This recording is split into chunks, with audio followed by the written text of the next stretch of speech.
My neighbor demanded I let her kids use my pool every weekend because it's not fair to keep it all to yourself. When I refused, she jumped the fence, tossed them in, and smirked.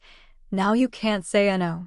My security camera light blinked as I pulled out my phone and said, "Then let's see what the police have to say." So, I bought a house with a pool. Not a mansion or anything, just a regular home in a quiet Phoenix, Arizona neighborhood. The kind of place where people mow their lawns on Saturdays and wave from across the street. I moved in around late spring. The weather was perfect for pool days, and I was really looking forward to enjoying it after work and on weekends. 2 weeks after I moved in, my next-door neighbor, Nancy, showed up at my door. She brought over a plate of cookies, which felt like a nice gesture. She introduced herself, told me she lived in the house with the red shutters, and then started asking questions about the pool. I told her I was still unpacking and settling in, but I planned to use it soon. She smiled and said her kids would love that. Didn't think much of it. Next weekend, I was out back testing the pool filter and vacuum when she popped her head over the fence. Her 2 kids were with her, maybe 8 and 10. They looked straight into my yard like it was some public park. Nancy waved and shouted over, "Hey." My kids were wondering if they could hop in for a bit. I told her calmly, "Sorry, no. I'm not comfortable with that. It's private." She blinked like she didn't hear me. "Just for an hour or 2. It's hot, and you've got this huge pool to yourself." Still polite but firm. "Yeah, I know, but no. I don't want anyone else swimming in it. Liability stuff, you know." She didn't say anything else. Just gave a weird little smile and said, "Okay then," in a voice that sounded like she meant the opposite. Thought that was the end of it. It wasn't. The next weekend, I was inside watching TV when I heard splashing. At first, I thought maybe some animal fell in, so I walked out with my phone in hand. Nope. It was her kids. In my pool. Laughing. Playing with some kind of inflatable that I sure as hell didn't own. And Nancy? She was standing on the other side of the fence, leaning against it, arms crossed, grinning like this was all some kind of joke. I lost it for a second. What the hell is going on? She tilted her head and said, like she was explaining something to a child, "You kept saying no, so I just brought them over myself. Now you don't have to feel bad." I didn't even answer. I pointed up to the blinking red light on my security camera. "That's recording. And I'm calling the cops." That wiped the smile off her face. She tried to call the kids out of the pool, but I had already dialed. Told dispatch I had unauthorized people in my backyard. The operator asked if I felt threatened. I said no, but I'm not letting this go. By the time the cops got there, the kids were out and wrapped in towels. Nancy was full of excuses. They're just kids. It was hot. I was watching them the whole time. "Why are you being such a jerk about a pool?" I didn't say much. Just played the footage. Clear as day. Nancy boosting her kids over the fence. The officers gave her a formal warning and said if it happened again, charges could be filed. One of them quietly told me, "You might want to get a taller fence or a lock." Didn't feel like I had one. Not yet. Next morning, I found a broken plastic toy in the pool and a slice of pizza floating in the water. Not kidding. A literal slice of pizza. That week, random trash started showing up in my backyard. A Capri Sun pouch. Wet socks. A deflated beach ball. My pool filter started clogging with leaves and other junk. Then, my mailbox got dented. Probably a bat or a brick. No cameras there, unfortunately. I installed more cameras. Every angle covered. Got a taller fence. Hired someone to redo the gate with a secure lock. I posted signs, too, private property. No trespassing. Nancy didn't try to sneak her kids in again, but that didn't mean she stopped. She started talking about me to other neighbors. I could feel it. People who used to wave suddenly stopped making eye contact. One guy actually crossed the street to avoid walking past my house. Found out later she told people I screamed at her kids and threatened to drown them if they came near my yard. Which never happened. So, I printed screenshots from the security footage and handed them out to a few neighbors. Told my side of the story. Didn't even try to sound friendly. Just factual. Here's what she did. Here's proof. I don't owe anyone access to my property. One of the older couples next door said they didn't believe her anyway. She's always been like that, the wife said. I thought maybe this would calm things down. Nope. She doubled down. Started walking her dog past my place, letting it pee on my lawn. One day I saw her literally pull the leash toward one of my bushes so her dog could poop there. This time, I didn't call the cops. I printed the footage again and brought it to the HOA. Guess what? They fined me for unfriendly conduct and aggressive surveillance behavior. Apparently, Nancy told them I was stalking her with cameras. It turned into this ridiculous back and forth. I wrote a detailed report for the HOA, attached every screenshot, and told them I had filed for a restraining order. Which I did. Judge approved it temporarily and scheduled a hearing. She didn't show up. Restraining order became permanent for a year. Thought that would be the end of it. But people like Nancy don't just stop. They find new ways. About a week after the restraining order kicked in, things got quiet. Too quiet. Nancy stopped walking by my house. No more trash in the yard. No more kids near the fence. I actually slept through the night without checking my cameras every 2 hours.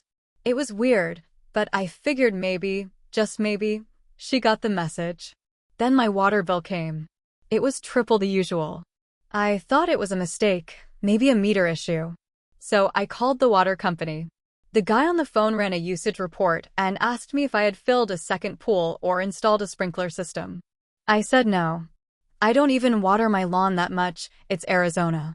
I'm not trying to grow a jungle out here. That same day, I checked the backyard pipes. Took a flashlight and looked around near the pool system. There was a hose, one I hadn't placed, jammed into the side access valve. It was tucked under some bushes, hard to see unless you were looking for it. That hose ran straight through a hole in the bottom of the back fence.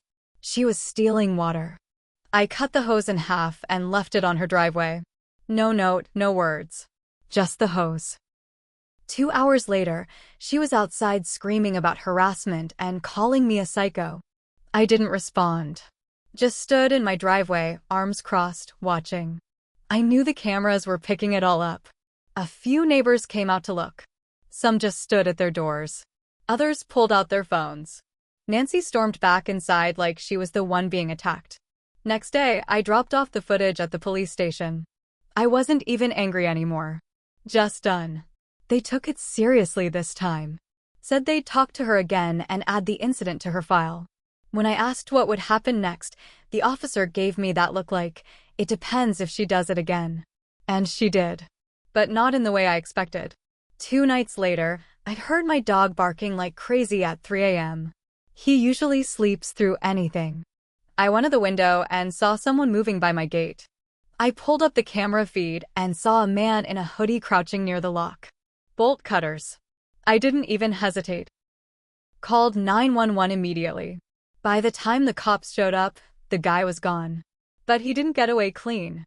He left the cutters behind. And when they checked the footage, yep. It was Nancy's new boyfriend. I had seen him a few times pulling into her driveway. They'd only been together maybe a month. Now he was trying to break into my yard in the middle of the night. I gave the footage to the police. They ran his plates, found him fast. He was arrested for trespassing, destruction of property, and violating the restraining order by acting on her behalf. I had to go in to give a full statement. They asked if I wanted to press charges. Of course I did. The twist? He confessed. Said Nancy put him up to it. Told him I had a hidden stash of surveillance tech in my backyard that I used to spy on her house. She told him to get in and rip it out. It was insane. That's when it really hit me. She was obsessed. This wasn't about the pool anymore. It was personal. She wanted to ruin my life, or at least make me snap. But I wasn't going to give her that satisfaction. I added motion-triggered floodlights and a second lock. Paid a guy to weld steel brackets into the gateposts. My yard looked like a bunker. I even put up signs warning of 24-hour surveillance and, yes, prosecuted to the full extent of the law. I meant every word. For about a month, she backed off again. Then came the drone. One afternoon, I was sitting by the pool, finally enjoying a peaceful day when I heard this buzzing sound. Looked up, and there it was. A drone. Black, medium size, just hovering. Not moving, just watching. I grabbed a towel and held it over my head, walked inside. Checked the camera footage after it left. You could see it fly straight over my house, pause, and then fly back over her yard. I called the cops again. This time, I was met with, technically, it's in airspace. That's a gray area unless it's recording or hovering too low. I asked, how the hell do I prove it's recording? They didn't have a good answer. So I bought my own drone. 2 days later, I sent mine up. Hovered it over my fence, just once, just long enough. She came flying out of her back door screaming, "I'll call the police." I said, "Go ahead. Maybe they'll finally tell you what you've been doing is illegal." She didn't call them. Of course not, because she knew she was pushing the line. At this point, the neighbors started talking again. This time to me. One lady 2 houses down told me Nancy had been asking around if anyone had bolt cutters she could borrow for a project. Another guy said she asked if anyone knew how to hack security cameras. People were getting creeped out. One neighbor, Frank, older guy, retired, actually handed me a flash drive one evening. Said, "You might want this." Turned out, Frank had his own cameras. And they caught Nancy throwing something into my yard the same night my filter got jammed up with pool noodles and trash. I sent it to the police. They added it to her file. Said this was turning into harassment. They asked if I'd ever thought about suing. That's when I started seriously considering it. Not just a restraining order. Not just cops. But full-on legal action. Civil suit. Property damage. Harassment. Emotional distress. And more. But first, I needed to gather everything. Build a solid case. I hired a lawyer. I gave them every clip, every photo, every HOA fine, every police report. I told them I want to end this. And that's where things started shifting. Because Nancy made a mistake. A big one. But I'll get to that. It happened on a Friday. Late afternoon. I had just gotten back from work, still in my car in the driveway, when I noticed something off. The side gate was open. That gate was never open. I always checked it twice. After everything with Nancy, I got paranoid about it. The lock was still dangling from the latch, but it had been clipped open. Clean cut. I got out of the car slowly, scanned the yard, and immediately saw the pool. Murky. Brownish.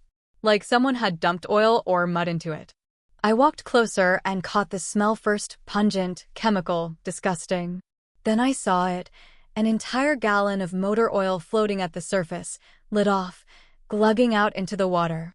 There were wrappers, smashed eggs, and what looked like a damn diaper sinking near the drain. She poisoned my pool. It wasn't a prank anymore. It was a full-on act of destruction. I went into the house, pulled up the camera feeds, and there she was. Clear as day. Nancy, in broad daylight, walking into my yard with a plastic bag in one hand and that gallon of oil in the other. She took her time, too. Looked right at the camera, smirked, and dumped everything in. No shame. No hiding. I called the police immediately and sent the footage. And then, 20 minutes later, I got a knock on the door. It was Nancy. I didn't open the door. I spoke through the security intercom. "You really want to be on my property again?" She started sobbing. Real sobbing. Not her usual dramatic fake crap. This time she was shaking, mascara streaked down her face, mumbling about it wasn't supposed to go like this, and I didn't think they'd go that far. That's when she said something that changed everything. It wasn't just me. I wasn't the only one. I stayed quiet. She kept going, practically falling apart in front of my door. "I just thought, if you got tired of the neighborhood, maybe you'd sell. That's all. But I didn't know they were going to mess with your pool." "They? So now there were others?" I asked through the speaker, "Who is they?" She shook her head, eyes wide like she realized she said too much. Then she ran off. The cops showed up 10 minutes later. Took my statement, filed a report for property destruction. One of the officers said the contamination could require full pool draining and cleaning, which could run thousands. I nodded. I already knew that. My lawyer was going to love this footage. But I couldn't stop thinking about what she said. Who else was involved? That weekend, I walked over to Frank's house, the guy who had given me that flash drive. Told him what happened. He invited me in, poured coffee, and said something that made my stomach twist. You know the guy who lives across from Nancy? Guy with the white truck? Mark? He used to date her, long time ago. They're still friends. Sort of. I nodded. I'd seen Mark around.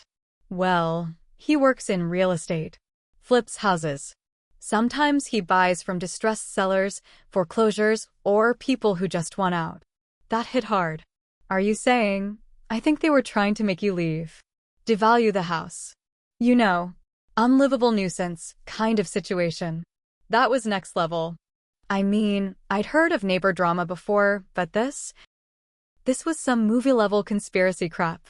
But it explained the pattern, the sabotage, the rumors, the destruction, the way she escalated things even after getting caught. I passed the info to my lawyer and they started digging. A week later, they sent me a summary. Mark was involved in at least 3 shady property deals where the previous owners had sudden legal issues, neighborhood conflicts, or damage that made them sell fast and cheap. 2 of those houses ended up renovated and flipped within 6 months. And Nancy? She was listed as a consultant on one of them. Got a referral fee. They were running a low-level scam. Find a house. Harass the owner. Drive down the value. Snatch it cheap. Flip it. And I had become their latest target. Suddenly, it all made sense. The pool nonsense wasn't just about her kids. It was bait. The drama, the complaints, the lies to the HOA, it was all meant to push me out. Make me snap. Make me sell cheap and run. But they picked the wrong person. Because I wasn't going anywhere. And I had the footage, the files, the paper trail. Everything. But the twist? That wasn't the last time Nancy came to my door. Because a few days later, she showed up again, this time with a manila envelope and a black eye. She didn't say a word. Just stood there, holding it out, shaking. I didn't take it. What is that? I asked. Evidence, she whispered. Against him. Apparently, things between her and Mark had soured. Bad. He blamed her for screwing up the plan. Said she got too emotional. Got sloppy. And now the cops were sniffing around. Neighbors were watching, and I hadn't budged. His scam was falling apart. She offered me a deal. Drop any charges I could. She'd testify. Give names. Details. Emails. Messages. Everything. I didn't answer right away. I'm still thinking. I didn't sleep that night. The envelope sat on my kitchen table like it was ticking. Part of me didn't want to open it. Another part wanted to burn it, pretend none of this happened. But I couldn't. I was too far in now. They crossed the line. So I stayed up, made coffee, and opened the damn thing. Inside were printed screenshots of messages, texts, emails, DMs. All from Mark to Nancy. Some were casual, keep him rattled. Others were darker, if he breaks something, we win.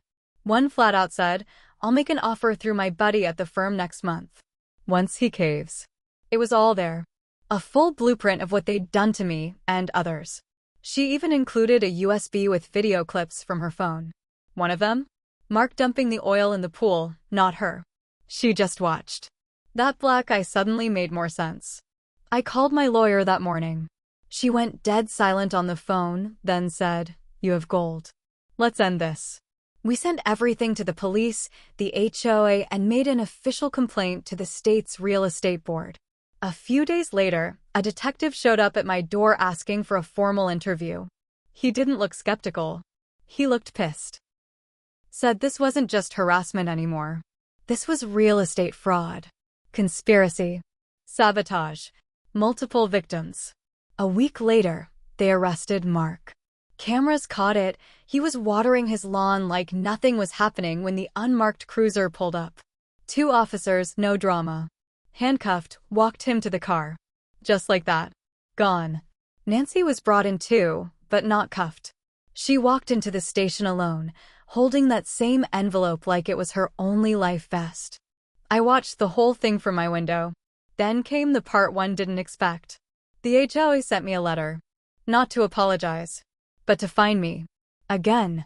Said my cameras were intrusive and that my behavior had caused community discomfort. That was the breaking point. I snapped. I printed everything, every fine, every letter, every screenshot from Nancy and Mark's scheme. Made 50 copies. I put them in envelopes and hand-delivered them to every house in the neighborhood. Walked right up and said, "Thought you should know what's been going on." By the weekend, the entire neighborhood turned. People who ignored me before came to my door to apologize. Some were furious. Apparently, one of Mark's previous victims still lived down the block and had always suspected something. The HOA president stepped down. 2 board members quit. Then, I got sued. By Mark. From jail. He claimed defamation. Emotional distress. Said I set him up. My lawyer laughed so hard on the call she choked on her water. We countersued. The court date came 6 months later. Nancy testified. She didn't hold back. Laid it all out. I sat there and watched her burn every bridge she had. Her voice shook, but she never looked away from the jury. When the verdict came in, it was unanimous. Guilty. Mark was sentenced to 3 years. Nancy got probation, fines, community service. She moved out the next month. House went up for sale. Cheap. And me? I won the civil suit. Got damages for the pool, the harassment, emotional stress, everything. My lawyer called it a beautiful, brutal win. She wasn't wrong. But it changed me. I used to be quiet. Kept to myself. Now? I don't trust like I used to. I built a 10-foot wall around the yard. Put up signs not just for cameras, but for legal consequences. I still have the pool. I never filled it back up. I keep it drained, clean, spotless. As a reminder. Some neighbors still whisper. Some don't talk to me at all. Doesn't matter. They all saw what happens when someone pushes too far. Even I learned something. I made one mistake. I stayed quiet too long. Let things slide. Gave the benefit of the doubt when I shouldn't have. That's on me. But never again. You come for me now? You better be ready to drown.